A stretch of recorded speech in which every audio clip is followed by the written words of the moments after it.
ಪವಿತ್ರ ಸನ್ನಿಧಾನಕ್ಕೆ ಭಕ್ತಿಯಿಂದ ಶರಣೆಂದು ಇವತ್ತಿನ ದಿನ ಮಹಾಪ್ರಸಾದದ ಖಾಜಾ ಅಮೀನನ ಮಹಾಪ್ರಸಾದದ ಸಮರ್ಪಣಾ ವೇದಿಕೆ ಮೇಲೆ ಅಶ್ವರಾಗಿರ್ತಕ್ಕಂಥ ಶರಣ ಸ್ವರೂಪಿಗಳು ಶೂಪಿ ಸಂತರ ಅನುಯಾಯಿಗಳಾಗಿರ್ತಕ್ಕಂಥ ಮನುಗೂಳಿಯ ಶರಣರಿಗೂ ಕೂಡ ಭಕ್ತಿಯಿಂದ ಶರಣೆಂದು ವೇದಿಕೆ ಮೇಲೆ ಅಶ್ವರಾಗಿರ್ತಕ್ಕಂಥ ಅವರಿವರನ್ನ ಬಸವರಿಗೂ ಕೂಡ ಭಕ್ತಿಯಿಂದ ಶರಣೆಂದು ನಿರಂತರವಾಗಿ 14 ವರ್ಷಗಳ ಕಾಲ ಮಹಾಪ್ರಸಾದದ ವಿತರಣೆ, ಅದರ ಜೊತೆಗೆ ಭಾವೈಕ್ಯತೆಯ ಭಾವನೆಯನ್ನ ಪ್ರತಿಯೊಬ್ಬರಲ್ಲೂ ಕೂಡ ಮೂಡಿಸುವಂತಹ ಮಹತ್ವದ ಕಾರ್ಯವನ್ನ ಇವಾಗ ಎಲ್ಲ ಯುವಕರುಗಳು ಕೂಡ ಮಾಡಿಕೊಂಡಿದ್ದಾರೆ. ಬಹಳ ಶ್ಲಾಘನೀಯವಾಗಿರ್ತಕ್ಕಂಥ ಇವತ್ತಿನ ಎಲ್ಲ ದೇವಸ್ಥಾನಗಳು ಹೇಳುವಂತಹದ್ದು ದಾನದಲ್ಲಿ ಅತ್ಯಂತ ಶ್ರೇಷ್ಠವಾಗಿರ್ತಕ್ಕಂಥ ದಾನ ಅನ್ನದಾನ.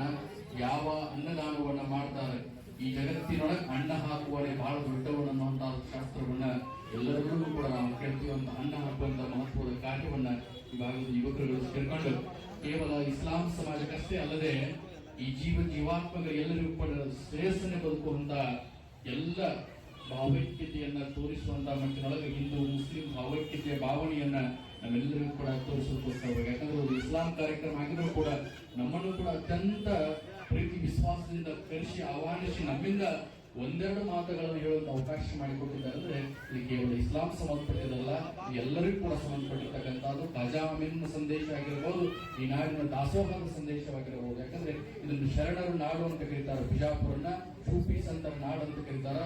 ಮತ್ತೊಮ್ಮೆ ಮರುಗೊಳಿಸುವಂತಹ ಒಂದು ಪ್ರಯತ್ನವನ್ನ ಈ ಭಾಗದ ಯುವಕರು ಕೂಡ ಮಾಡಿದ್ದಾರೆ. ಬಹಳ ಶ್ಲಾಘನೀಯವಾಗಿರತಕ್ಕಂಥದ್ದು. ಅವರಿಗೆ ಮೊದಲಿಗೆ ನಾನು ಅಭಿನಂದನೆ ಸಲ್ಲಿಸ್ತೇನೆ. ಅದರ ಜೊತೆಗೆ ನಮ್ಮ ಮನುಗುಳಿ ಸಾಗರು ಬಹಳ ಅದ್ಭುತವಾಗಿರತಕ್ಕಂಥ ವಾಕ್ಯಗಳು ಕೇವಲ ಎಲ್ಲ ಶರಣ ಸಾಹಿತ್ಯದ ಜೊತೆಗೆ ಇಸ್ಲಾಂ ಧರ್ಮದ ಎಲ್ಲ ವಿಚಾರಧಾರೆಗಳನ್ನು ಅರ್ಥಕೊಂಡು ಈ ಭಾಗದ ಯುವಕರಿಗಳಿಗೆಲ್ಲರಿಗೂ ಕೂಡ ಭಾರತೀಯ ಒಂದು ಭಾವೈಕ್ಯತೆಯನ್ನು ತೋರಿಸುವಂತಹ ಮಹತ್ವದ ಕಾರ್ಯವನ್ನು ಮಾಡಲಿಕ್ಕಿದ್ದಾರೆ. ಅವರಿಗೂ ಕೂಡ ಭಕ್ತಿಯಿಂದ ಶರಣಾರ್ಥಿಗಳನ್ನು ಹೇಳಿ ಇಂತಹ ಒಂದು ಮಹತ್ವದ ಕಾರ್ಯಕ್ಕೆ ಸಾಕ್ಷಿಯಾಗಿರತಕ್ಕಂಥ ಎಲ್ಲ ಯುವಕರಿಗೂ ಆ ಭಗವಂತ ಆ ಪರಮಾತ್ಮನ ಆಶೀರ್ವಾದ ಆಗ್ಲಿ, ಯಾರ ಪ್ರಸಾದವನ್ನು ಸ್ವೀಕಾರ ಮಾಡ್ತಾನೆ ಭಗವಂತನ ವಾಸು ನಮ್ಮೊಳಗೂ ಕೂಡ ಆಗ್ಲಿ ಅನ್ನುವಂಥ ಸದ್ಭಾವದಿಂದ ಪ್ರತಿಯೊಬ್ಬರಿಗೂ ಭಕ್ತಿಯಿಂದ ವಂದಿಸಿ ನನ್ನೆರಡು ಮಾತಿಗೂ ನಾನು ಕೊಡ್ತೇನೆ. ನಮ್ಮ ಸರ್ವರಿಗೂ ಭಕ್ತಿಯ ಶರಣಾರ್ಥಿಗಳು.